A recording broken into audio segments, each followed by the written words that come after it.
Tips dari Allah, dari Rasul, cara kita supaya lebih sabar dalam menghadapi ujian, khususnya ujian perasaan.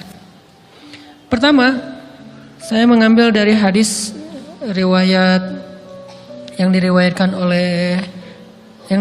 dari Abu Hurairah, hadis Hasan. Nabi SAW mengatakan, "Ma yazalul bala'u bil mu'mini wal mu'minati fi nafsihi wa waladihi wa malihi hatta yalqallaha ta'ala wa ma alaihi khati'ah." Tidaklah seseorang selesai diuji, baik dia laki-laki orang yang beriman atau perempuan yang beriman, baik itu ujiannya terjadi pada dirinya atau melalui anaknya atau melalui hartanya, artinya ujian harta, ujian fisik, ujian perasaan, sampai dia bertemu dengan Allah dan dia tidak punya dosa. Apa maksud dari hadis ini? Ujian itu tidak akan berakhir kecuali kalau dosa kita sudah habis. Allah akan menguji kita terus untuk membersihkan diri kita dari dosa. Sehingga yang harus kita coba bangun awareness dalam diri kita kalau lagi diuji, Allah pengen membersihkan dosa saya nih. Sehingga kita ridho dengan ujian, bukan ikhlas ya. Kalau ikhlas ibadah, kalau ujian ridho, rela. Saya ridho ya Allah, walaupun ini berat. Saya ridho ya Allah, walaupun saya berharap Engkau beri jalan keluar. Saya ridho ya Allah, walaupun saya berharap ditolong oleh Allah. Tapi tetap ridho diberikan ujian itu, sambil berdoa diberikan jalan keluar, ditolong, diberikan keajaiban. Cuman gak mau mengeluh. Dan berdoa meminta jalan keluar, bukan mengeluh, itu ibadah. Berdoa itu ibadah dalam Islam. Sehingga Allah suka banget sama hamba yang berdoa. Allah suka dengan hamba yang curhat. Nabi itu kalau lagi curhat, doanya aja bisa berjam-jam cuma doa doang tuh. Kayak hadis Aisyah pas lagi cemburu malam-malam kan.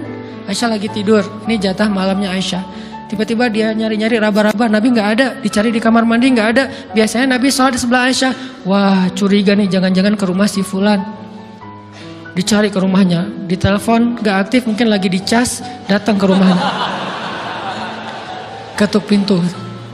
Hafsah, Nabi di rumah kamu enggak? Enggak Aisyah, beneran. Cari ke rumah Sofia. Sofia, Nabi di sini enggak? Enggak, beneran. Cari ke rumah Maria. Maria di sini enggak Nabi? Enggak. Kemana ya Nabi? Rumah istri-istri yang lain enggak ada. Pas balik ke rumahnya, ngelewat masjid, ngelihat Nabi lagi sujud di Masjid Nabawi, di mihrab. Dan Aisyah mendengar Nabi menangis sambil berdoa. Dan sujudnya itu seperti membaca 1 juz Al-Quran. Dan itu isinya doa nangis. Robbi. Jadi kalau kita katakan gak usah banyak berdoa sama Allah, malu. Justru Allah suka kepada hamba yang berdoa. Justru sebaliknya, kalau kita jarang berdoa atau enggan berdoa, buat Allah itu orang sombong. Allah gak suka hamba kayak gitu. Kamu gak butuh saya. Sama kayak kita lagi ada masalah, punya teman yang punya kelebihan harta, terus kita kayak bingung gitu nyari kesana kemari pinjaman, dia gak dikasih tahu. Pas dia tahu dari orang lain, dia ngomong apa? Kamu gak nganggap saya ya?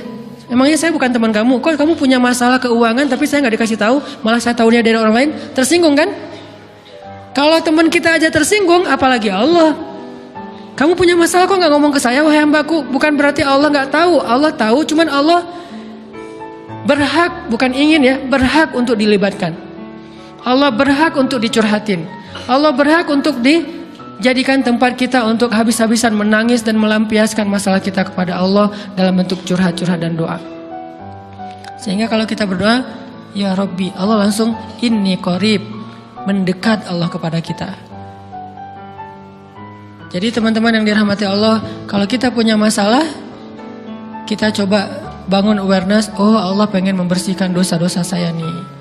Terus kita berdoa, ya Allah bantu saya, ya Allah tolonglah saya, istighfar.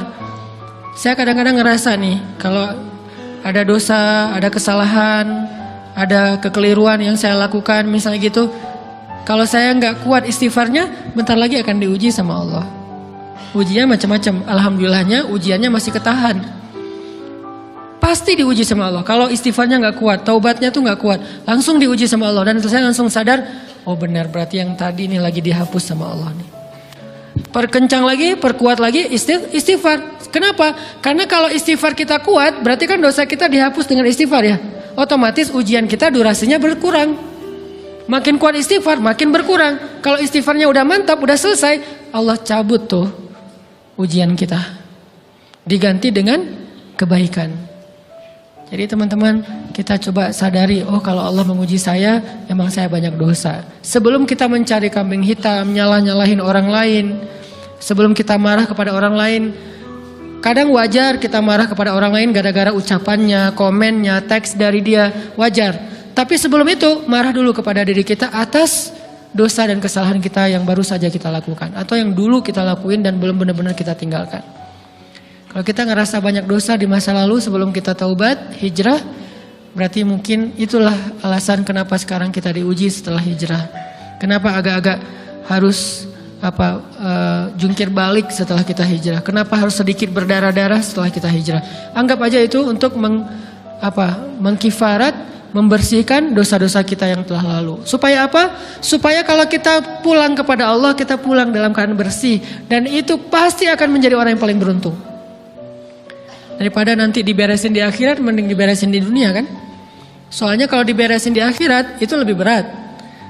Akhirat itu perlakuannya beda dengan di dunia. Di dunia kalau kita salah, akan dibalas oleh Allah. Kalau kita belum taubat, dibalas oleh Allah sama.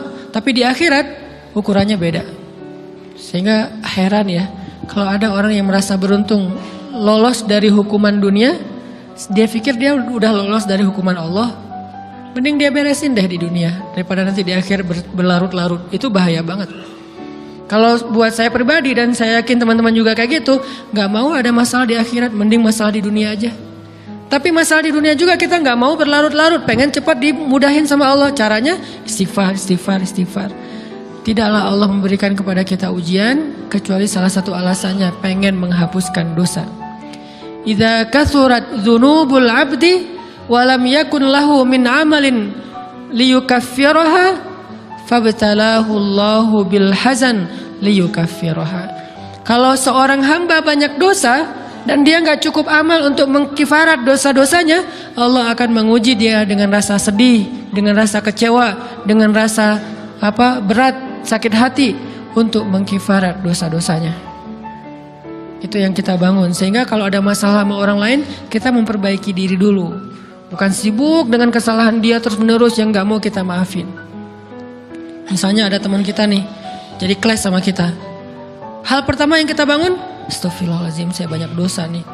Tapi kan yang salah dia, ya. Tapi mungkin dia gak akan mengatakan kalimat itu, gak akan bersikap kayak gitu kalau kita gak punya dosa. Allah sengaja mengutus dia untuk menguji kita lewat kata-katanya, lewat perilakunya, karena kita punya dosa. Jadi penyebab pertama diuji itu bukan teman kita yang salah, itu penyebab kedua. Memang dia salah dan itu harus kita akui, realistis lah. Dia salah, dia nggak pas, dia nggak bijak, dia apa? Oke. Tapi yang mentakdirkan dia salah kepada kita, Allah Subhanahu Wa Taala. Kenapa Allah takdirkan gitu? Karena kita masih punya banyak dosa. Allah kirim kita ujian, bisa manusia, bisa alam, bisa dalam diri kita sendiri. Itu semuanya adalah cara Allah untuk menguji kita dan membersihkan dosa-dosa kita. Ini yang kita bangun pertama. Yang kedua, kata Nabi di dalam hadis Bukhari, "May yuridillahu bihi khairan." Yang terkenal kan yufaqihu fiddin, itu yang terkenal. Ternyata ada dua modelnya. Ada may yuridillahu bihi khairan yufaqihu fiddin. Siapa yang Allah pengen kasih dia kebaikan kebaikan, Allah akan buat dia mengerti halal dan haram. Itu berarti Allah sayang sama dia. Ini satu model hadis. Ada model yang kedua, mirip redaksinya. May yuridillahu bihi khairan yusib min. Hadis Bukhari. Siapa yang Allah pengen ngasih dia kebaikan, Allah uji. Hah? Kok gitu caranya? Ternyata kayak gitu rahasianya. May yuridillahu bihi khairan, siapa yang Allah pengen ngasih dia kebaikan, Allah kasih dia musibah atau ujian. Kenapa bisa seperti itu, Ustaz? Fa inna ma'al usri yusra, inna ma'al usri yusra. Seolah-olah Allah bilang di dalam ayat itu, kalau kalian mau dapat kemudahan, biasanya lewatnya kesusahan dulu. Kalau kalian pengen dapat keberuntungan, biasanya dapatnya kerugian dulu. Tapi keberuntungan dan kerugiannya pasti gak sebanding. Keberuntungannya jauh lebih besar daripada kerugiannya. Kerugian itu kayak modal doang, DP. Jadi kalau kita mau dapat kejutan dari Allah, Allah kasih kita DP. DP-nya apa? Ujian. DP-nya musibah. DP-nya rasa nggak nyaman. Itu DP tuh. DP terhadap apa? DP dari Allah terhadap hadiah-hadiah besar yang Allah pengen ngasih ke kita setelahnya. Cuman banyak orang yang menolak DP ini. Sama kayak kita misalnya. Kalau kita mau ngasih dia hadiah, kita kasih dia kayak kejutan dulu. Dia lagi ulang tahun nih, disiram air dulu. Setelah itu dikasih hadiah-hadiah yang mahal. Rela nggak disiram air demi hadiah? Rela, udah siramin lagi aja. Kalau setelahnya ada hadiah. Yang kita nggak rela, kalau setelah disiram disuruh bersih-bersih sendiri dan gak dikasih apa-apa, kan nggak rela tuh. Berarti ini bab iman. Yakin nggak kalau Allah tetap ngasih hadiah? Kan sabar dan iman itu ternyata tahu aman, kembar. Kalau kita yakin Allah ngasih hadiah setelah ngasih kita DP ujian, ya kita akan sabar. Gak apa-apa deh, bentar lagi mau dikasih hadiah, digini-giniin juga gak masalah. Dibully, diapain sama Allah, biarin aja. Ya Allah saya sabar, kan bentar lagi mau dikasih hadiah nih. Ini masalah yakin. Tapi kalau kita gak yakin, apa sih maunya Allah gitu kan. Begitu kalimat ini keluar, maka yang muncul setelahnya adalah mengeluh, berputus asa, dan gak akan sabar menghadapi ujian. Ujian, kata Nabi, may yuridillahu bihi khairan, siapa yang Allah pengen kasih hadiah, siapa yang Allah pengen kasih kejutan, siapa yang Allah pengen kasih pertolongan, siapa yang Allah pengen kasih kebaikan, yusib min, Allah akan uji dia dulu. Ini sunnatullah. Sehingga kalau kita lagi diuji, yang kita lihat jangan ujiannya, apa setelah itu. Gimana ngelihatnya Ustaz? Gak kelihatan. Dengan mata hati. Istafti qalbak, tanya kepada hatimu, kelihatan gak? Dengan mata hati. Gimana ngelihat dengan mata hati? Dengan iman, saya percaya Allah pasti ngasih kebaikan setelah ini. Orang Allah sendiri yang ngomong, gak ada satu huruf pun di Al-Quran yang salah. Apalagi satu ayat, apalagi dua ayat. Fa inna ma'al usri yusra. Ditegesin lagi, inna ma'al usri yusra. Tapi usr dulu, baru yusr. Dikasih kesusahan sedikit, dikasih kemudahan yang banyak. Dikasih kesusahan sedikit, dikasih kemudahan yang banyak. Ini yang kita coba bangun, tajdidul iman. Bangun memperbaharui yakin. Sehingga ketika kita diuji, sedih, wajar. Mengaduh sedikit, bukan mengeluh ya. Kalau mengeluh kan nyalahin Allah. Kalau ngaduh, yang namanya orang dicubit kan, itu ngaduh. Tapi kalau, apa sih maunya Allah? Nah itu ngeluh. Antara mengadu dengan mengeluh berbeda. Mengaduh, itu manusiawi. Sedih, itu manusiawi. Air mata, bahkan bukan hanya manusiawi, itu rahmat dari Allah. Orang yang gak bisa menangis itu yang bahaya. Kalau kita masih bisa menangis, berarti kita masih peka hatinya. Bukankah anak kecil paling sering menangis? Berarti hatinya peka. Siapa lagi setelah ini anak kecil yang paling sering menangis? Cewek. Cowok itu emang gak punya perasaan, makanya jarang nangis. Cewek dikit-dikit nangis. Jangan bilang, cemen banget sih nangis, cengeng apa. Enggak, karena dia perasaannya lebih peka dari kita. Itulah kenapa Allah menitipkan bayi kepada perempuan. Kalau dititipin ke laki-laki, hancur. Di balik kepekaan perempuan, di balik sensitifnya perempuan, di balik perasaannya yang luar biasa, di situ Allah Subhanahu wa taala menitipkan amanah, dia yang paling baik dalam merawat bayinya. Perempuan secara umum mungkin lebih banyak bicara daripada laki-laki ya. Walaupun ada orang yang perempuan pendiam banget, ada yang nggak ngomong sama sekali, misalnya diem-diem aja, ada. Tapi secara umum perempuan lebih banyak berucap daripada laki-laki. Emangnya ini kekurangan? Bukan. Ini kelebihan. Kalau dia berikan itu dalam hal yang tepat. Apa yang tepat? Mendidik anak. Justru karena perempuan banyak ngomong, lebih baik dalam mendidik anak daripada laki-laki. Laki-laki itu kurang mendidik, kurang mengedukasi kepada anak dengan usia tertentu karena dia jarang memahamkan. Salah hanya marah, salah hanya ditegur. Kalau ibunya jelasin, gini sebelum tidur ibunya yang ceritain banyak cerita. Saya sendiri ngalamin. Sering mana seorang ayah sama ibu interaksi sama anak dalam bentuk verbal. Sering ibu. Jadi menangis itu rahmat dari Allah. Gak apa-apa, nangis aja. Dan itu tidak disebut mengeluh. Kamu kok nangis sih? Kan orang Islam harus sabar. Emangnya nangis dengan sabar itu bertolak belakang? Sabar tetap sabar. Ya nangis jalan aja terus nangis. Nangis pakai nangisnya nggak cuma nangis doang, emotikonnya juga nangis, berderai-derai gitu. Sampai air matanya menggenang gitu kan ya. Boleh lah. Ditambah lagi dengan visual menangisnya, posting bahwa dia lagi tertusuk duri dengan postingan kaktus atau apalah. Dia pengen share ke semua orang bahwa saya sedang sedih. Sehingga nanti ketika ada orang yang menghibur dia dengan sedikit kata-kata yang sabar ya segala macam, wah makin berderai-derai. Itu belum jadi. Kecuali dia keluarkan kata-kata mengeluh, baru dia disebut orang yang banyak mengeluh, berputus asa. Kalau mengaduh wajar. Walaupun ada nabi udah diuji berat nggak mau mengaduh, apalagi ngeluh. Zakaria digergaji mengadu aja nggak. Kenapa? Karena kata malaikat kalau kamu mengaduh sedikit aja, maka Allah Subhanahu Wa Taala akan menghancurkan kaum ini. Dia kasihan kepada kaumnya, nggak mau mengaduh. Satu-satunya orang yang kita tidak boleh mengaduh hanya orang tua. Atau itu mengeluh kalau untuk orang tua. Kalau yang lain nggak disebut mengeluh. Kalau ke teman, malas nggak apa-apa. Jangan sering-sering tapi. Apaan sih? Ke teman boleh. Tapi ke orang tua, saja itu bukan lagi mengaduh, itu sudah mengeluh. Khusus untuk orang tua. Kalau di antara manusia. Kalau kepada Allah dan Rasul, pastinya lebih dari itu. Ketika kita diam saja, tidak langsung beranjak sami'na wa ata'na labbaik ya rabbi wa sa'daik, enggak memenuhi panggilan Allah, itu sudah disebut bagian dari kufur ingkar. Tapi minimal kita mungkin masih mengaduh, kita masih menangis, kita masih lelah, kita masih merasa lemah, setidaknya kita tidak mengeluh. Kenapa? Kita percaya Allah kalau mau ngasih hadiah kepada hambanya, DP-nya itu ujian. Dan yakinlah hadiahnya minimal 10 kali lipat lebih baik daripada ujian itu. Minimal, karena nggak ada amal soleh yang dibalas di bawah 10 kali lipat tuh nggak ada.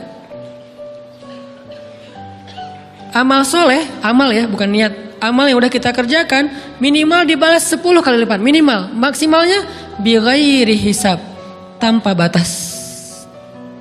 Bighairi hisab, tanpa batas. Ada yang 700 kali lipat kayak sedekah. Tapi tetap aja ayat sedekah di akhirnya ujung-ujungnya apa? Bighairi hisab juga kan? Berarti sedekah itu minimal dibalas 700 kali lipat. Minimal. Kalau kita yakin. Selalu syaratnya kalau kita yakin. Dan saya ngebuktiin itu banget. Saya pernah ngalamin lagi jalan-jalan di sebuah kota yang ada becak kayuhnya, becak sepeda gitu ya. Jalan terus saya bilang, Pak berapa ongkosnya? 20.000. Udah naik aja 20.000. Karena kita keliling-keliling kota, ternyata saya jadi kasihan sama dia 20.000. Kasihan kan 20.000 dibayar keliling kota, walaupun pas mampir beberapa tempat mungkin dia dapat tips ya. Tapi saya nggak tega gitu, dia cerita tentang anaknya lagi sekolah, apa segala macam, makin bikin baper kan. Pas selesai, saya kasih dia 100.000. Dari 20.000 dikasih 100.000 karena kasihan. Dan saya yakin nggak mungkin sedekah itu sia-sia. Kan Nabi bersumpah kan, demi zat yang jiwaku di dalam genggamannya, tidak berkurang harta karena sedekah. Demi Allah kata Nabi, nggak berkurang harta karena sedekah. Berkurang harta karena belanja, ya. Berkurang harta karena pacaran, banget. Modal banget kan, apalagi buat cowok. Tapi berkurang harta karena sedekah, nggak mungkin kata Nabi. Demi Allah nggak berkurang harta karena sedekah. Berkurang harta karena istri, nggak. Karena memberi kepada istri itu pahalanya lebih gede daripada sedekah. Makanya ngemodalin pacaran setelah nikah itu tumbuh berkah. Modal pacaran sebelum nikah itu apes. Jadi kalau pengen modal nih, ngemodalin cewek, traktir, ngapa-ngapain, bayarin, jangan sebelum nikah. Sebelum nikah jadi orang pelit aja, nggak apa-apa. Tapi setelah nikah, jor-joran ngasih, apalagi yang, bayarin semuanya. Kenapa? Pahalanya lebih gede daripada sedekah. Bahkan lebih gede daripada infak fi sabilillah. Seorang suami memberi nafkah istri, itu pahalanya terkadang lebih besar daripada kita berinfak untuk fi sabilillah, untuk korban perang. Saya heran kalau ada orang sedekahnya rajin tapi ke istrinya kikir, aneh, berarti dia nggak ngerti konsep. Padahal memberi kepada istri itu selama itu kebutuhan pokok ya, dan sedikit entertain, nggak apa-apa asal nggak berlebihan, itu luar biasa. Makanya saya kalau jalan sama istri yang yang mana? Itu yang Onit suka. Oh ya, Onit suka. Kasih aja. Kenapa? Minta ini. Kasih. Selama ada kan kenapa nggak dikasih kan ya? Nanti Allah ganti. Makin rajin kita ngebayarin istri kita, ngebelanjain istri kita, makin Allah ngasih yang kita nggak pernah duga-duga. Sampai istri kita cemburu sama kita. Kok kamu duitnya banyak banget sih? Kan gara-gara aku sering ngasih ke kamu. Ya udah sini lain lagi. Mau ditransfer berapa gitu kan ya? Saya ngasih 100.000 ke si bapak. Dan saya yakin teman-teman sedekahnya pasti lebih dari itu karena 100.000 saya sebut. Kalau 1 juta ke atas saya nggak mau nyebut, malu dong, ria ya.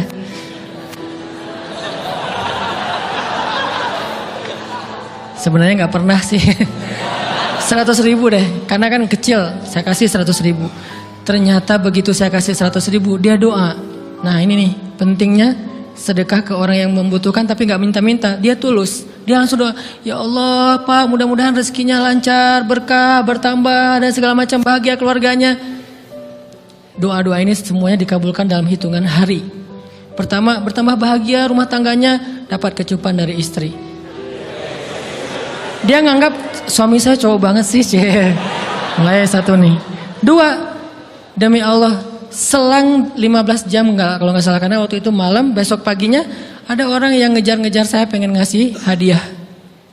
Ustadz, saya pengen ketemu Ustadz. Maaf, saya nggak bisa ketemu sekarang, lagi rush, lagi tight schedule gitu-gitulah, sok-sok gaya nggak jelas gitu ya.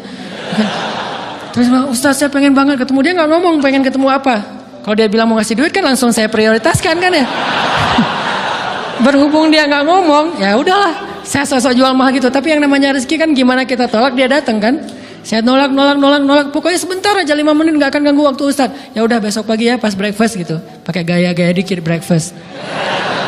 Pas breakfast, oh ya siap Ustadz. Jam berapa? Jam 8. Udah janjian jam 8. Mungkin orangnya nih dengar live streaming, Pak jazakumullah khair jaza. Makasih banyak, mudah-mudahan Allah tambahkan rezekinya. Terus beliau besok mau flight ke luar kota jam 8. Akhirnya ngubungin lagi malamnya, Pak Ustadz maaf gak bisa ketemu besok karena saya jam 8 itu jadwal terbang. Oh ya udah nggak apa-apa, seneng dong saya nggak jadi ketemu kan. Tahu gitu kan nyesel saya tuh, seneng. Besok pagi jam 6, Pak Ustadz alhamdulillah ternyata penerbangan saya di delay ke jam 11. Allah delay penerbangannya demi ngasih rezeki buat saya. Kan luar biasa kan? Ini hikmah kepedean saya, kegeeran kepada Allah gitu. Di delay demi saya. Kan kadang-kadang GR ya di depan Allah ya. Robbi akroman kan gitu ayatnya. Allah memuliakan saya dengan istighfar tetap. Akhirnya saya bisa ketemu Ustaz. Saya nggak baca WA-nya, terlambat baca, baru baca jam 8. Dia udah mulai agak putus asa. Kayaknya udah gak mungkin ketemu nih. Jam 8 pas saya baca, ternyata orangnya nggak di delay. Ya udah saya balas, ya udah sekarang saya tunggu ya jam 9, maaf cuma sebentar. Nggak apa-apa Ustaz, 5 menit. Datang dia. Datang ngasih apa coba? Ngasih duit 200 juta. Demi Allah. Cuman berselang beberapa jam, saya tolak-tolak. Tahu gitu Pak, datang malam ini aja.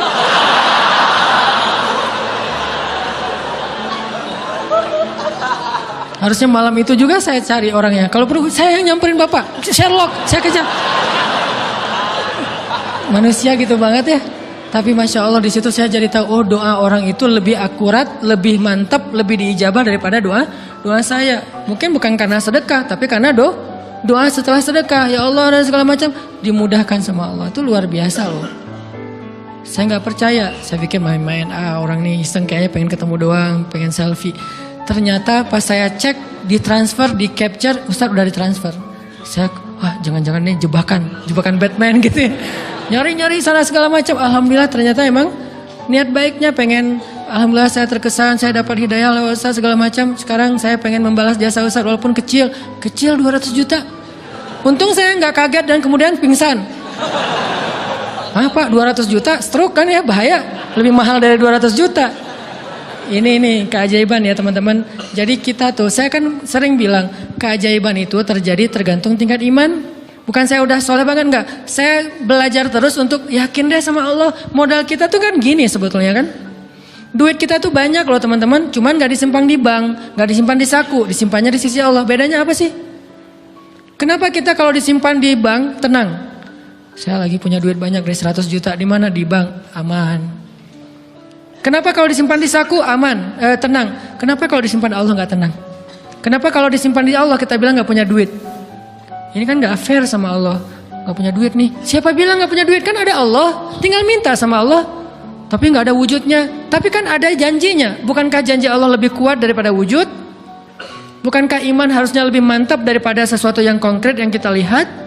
Ada duitnya di sisi Allah, kenapa nggak dikasih? Karena kita belum butuh. Kalau kita yakin duit kita itu ada di Allah, tapi dikasihnya pas kita butuh. Begitu butuh ya Allah, langsung dikasih sama Allah. Itu banget benar-benar terjadi dalam kehidupan kita. Pasti kayak gitu. Tingkat tergantung kita yakin apa enggak. Nih, kalau Allah bilang may yuridillahu bihi khairan, Allah kalau pengen ngasih hadiah kepada seorang hamba, Allah kalau pengen ngasih kejutan kepada seorang hamba, yusib, Allah kasih dia ujian sedikit aja. Wala nabluwannakum bisyai', sedikit, bisyai'im minal khawf wal ju' wa naqsim minal amwal wal anfus wath thamarat wa basyiris sabirin. Kami uji sedikit aja dengan rasa lapar, dengan rasa takut, dengan sedikit kekurangan ini dan itu, sedikit. Tapi wa basyiris sabirin, sampaikan kejutan kepada orang yang bersabar. Sampaikan kejutan kepada orang bersabar. Jadi bisa dibilang kejutan-kejutan hidup kita itu munculnya dengan iman dan sabar. Dengan iman dan sabar. Iman artinya yakin, husnuzon sama Allah. Ana inda dhanni abdi bi. Aku tergantung prasangka hambaku kepadaku.